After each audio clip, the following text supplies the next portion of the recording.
अस्सलाम वालेकुम नाज़रीन मोहतरम। आज हम अपने मौजू में आर्कएंजल यूरियल के बारे में गुफ्तगू करेंगे और इसके तमाम अहम पहलुओं पर नज़र डालेंगे। लेकिन इससे पहले हमारे चैनल पर आने वाले नए मेहमानों से गुजारिश है, हमारे चैनल मिस्टीरियस हिस्ट्री को ज़रूर सब्सक्राइब करें और साथ बेल आइकन के बटन को ज़रूर प्रेस करें ताकि आपको हमारी लेटेस्ट वीडियोस मिलती रहे। तो चलिए अपने मौजू का आगाज करते हैं। आर्कएंजल यूरियल को हिकमत का फरिश्ता कहा जाता है। वो हर उलझन के अंधेरों में खुदा की सच्चाई की रोशनी को पेश करता है। यूरियल का मतलब खुदा का नूर है या खुदा की आग। यूरियल को मुख्तलिफ नामों से जाना जाता है, जिनमें यूजियल, ओजियल, ओरियल, ऑरियल, सोरियल, यूरियान और यूरियन शामिल हैं। आर्कएंजल यूरियल हमें नई मालूमात हासिल करने, फैसले करने, मसाइल हल करने, तनाज़ात को हल करने और तबाहकुन गुस्से के जज्बात को छोड़ने में मदद करता है। आर्ट में आर्कएंजल यूरियल को अक्सर किताब या तुमार के साथ दिखाया जाता है, जो कि हिकमत की नुमाइंदगी करते हैं। यूरियल के साथ मुंसलिक एक और अलामत एक खुला हाथ, जिसमें आग का शोला या सूरज दिखाया जाता है, जो कि खुदा की सच्चाई की नुमाइंदगी करता है। हर दूसरे आर्कएंजल्स की तरह यूरियल का भी एक तवानाई का मखसूस रंग है, जिनमें अहम सुर्ख रंग है, जो इसकी और इसके काम की नुमाइंदगी करता है।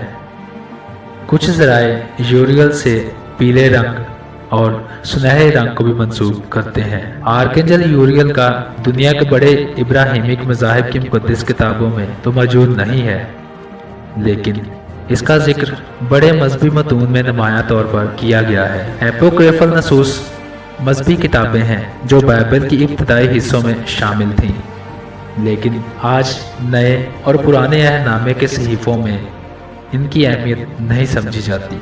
इन्हीं किताबों में हमें एक किताब मिलती है, द बुक ऑफ एनोक। ये यहूदी और मसीही एपोक्रिफा का हिस्सा है। ये किताब सबसे अहम 7 फरिश्तों में से यूरियल को एक बयान करती है। द बुक ऑफ एनोक में 19 बाब उसकी पहली आयत में यूरियल का जिक्र यूं आता है, फिर यूरियल ने कहा, यहाँ फरिश्तों ने जो औरतों के साथ रहते थे अपने रहनुमा मुकर्रर की। दूसरा जिक्र इसका एनोक 20 बाब 2 आयत में आता है। यूरियल मुकद्दस फरिश्तों में से एक है जो शोर और दहशत की सदारत करता है। इसका तीसरा जिक्र हमें एनोक की किताब 21 बाब 6 आयत में मिलता है, जहाँ ऐसा लिखा है, मेरे साथ मौजूद मुकद्दस फरिश्तों में से एक यूरियल ने जवाब दिया, कहा, एनोक तो इस खौफनाक जगह पर इस मुसीबत की जगह को देख कर क्यों घबराता है और क्यों हैरान होता है।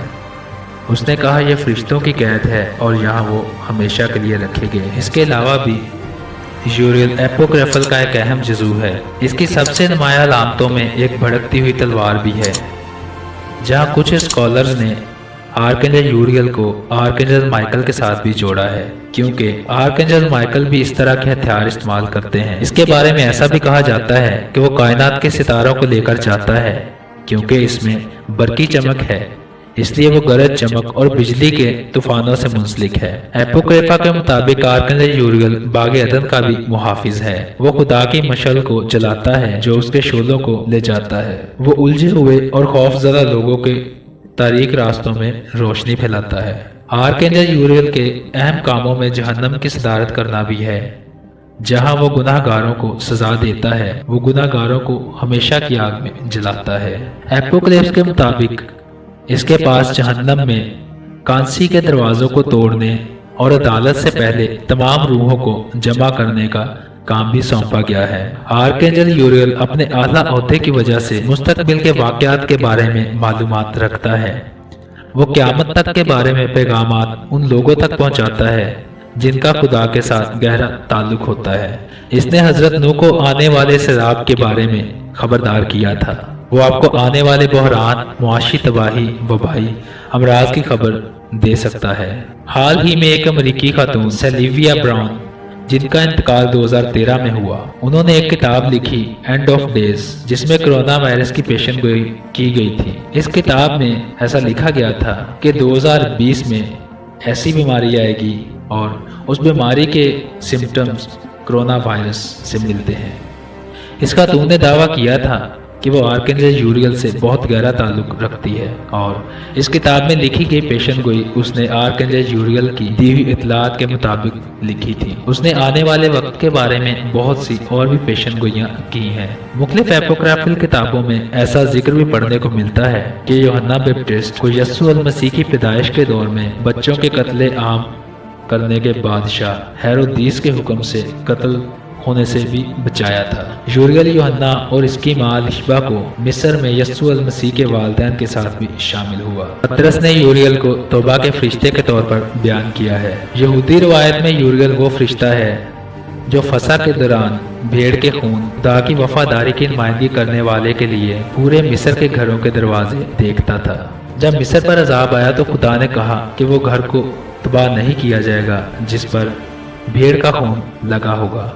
تاہم جو لوگ خدا کی بات کرتے تھے انہوں نے اپنے گھروں کے دروازوں پر بھیڑ کا خون لگایا اور وہ تباہ ہونے سے بچ گئے۔ کچھ کرسچن جیسے وہ لوگ جو اینگلیکن اور مشرقی آرتھوڈکس گرجا گھروں میں بات کرتے ہیں یوریل کو ایک سنت کے طور پر مانتے ہیں، اور کچھ کیتھولک روایات میں یوریل کو تصدیق کا سرپرست بھی کہا جاتا ہے۔ آرکینجل یوریل کے بارے میں ایسے حقائق بھی موجود ہیں کہ وہ اپنے بھائی فالن اینجل لوسیفر کی بھی پرواہ کرتا ہے، چنانچہ باقی سب آرکینجل میں سے کوئی بھی ایسا فرشتہ نہیں ہے جو کہ لوسیفر کو بچانے کے حق میں ہو، لیکن آرکینجل یوریل کو کہیں نہ کہیں اب بھی یقین ہے کہ لوسیفر کے اندر اب بھی اچھائی کی روشنی باقی ہے اور وہ غصے اور نفرت کا شکار ہے۔ اس کا خیال ہے کہ لوسیفر کو محبت اور قبولیت کی ضرورت ہے، یہاں تک کہ وہ قید کے دوران فالن اینجلز کو کھانا اور مشاورت بھی فراہم کرتا تھا۔ ان دونوں کے درمیان گہرا تعلق ہے، اور اس بات کا لوسیفر نے دوسرے بڑے آرکینجلز کے مقابلے میں یوریل سے زیادہ پیار دکھایا ہے۔ آرکینجل یوریل انسانی فرشتہ تغیرات کو ختم کرنے کے لیے زمین کو سلاب دیا۔ حضرت نوح کے زمانہ میں فالن اینجلز کا انسانی عورتوں سے اولادیں پیدا کرنا ایک معمول بن گیا تھا۔ اس بات کی ایک نشاندہی ہمیں بائبل مقدس پرانا عہد نامہ پیدائش کی کتاب 6 باب 2 تا 4 آیت میں بھی ملتی ہے، جہاں ایسا لکھا ہے، تو خدا کے بیٹوں نے آدمی کی بیٹیوں کو دیکھا کہ وہ خوبصورت ہیں، اور جن کو انہوں نے چنا ان سے بیاہ کر لیا۔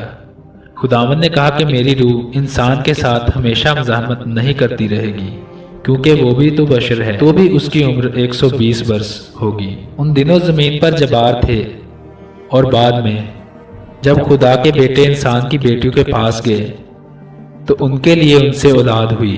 یہی قدیم زمانہ کے سورما ہیں جو بڑے نام ہوئے ہیں، لیکن یوریل اس خیال کے بہت خلاف تھا، اور اس نے الہی مداخلت کی درخواست کی۔ وہ زمین سے فرشتہ جنات اور تغیرات کو ختم کرنا چاہتا تھا۔ یوریل اس دو نسلی جنات کی نسل پیدا کرنے والے انسانوں اور فالن اینجلز کے درمیان اس ملاپ کی وجہ سے خوش نہیں تھا۔ یوریل کا خیال تھا کہ ان فالن اینجلز کو انسانوں نے بہکایا ہے، اور وہ اس دو نسلی پیدا کی ہوئی اولادوں کو مکروہ جانتا تھا، اور اس نے اس زمین سے ایک بار سارے گناہوں اور خرابیوں کو ختم کرنے کے لیے سیلاب لانے کے بارے میں سوچا۔ تمام فالن اینجل جنہوں نے انسانوں کے ساتھ ملاپ کیا تھا اس سیلاب کے ساتھ مارے گئے تھے، اور پوری کائنات زمین اور آسمان پر پاکیزگی ہو گئی تھی۔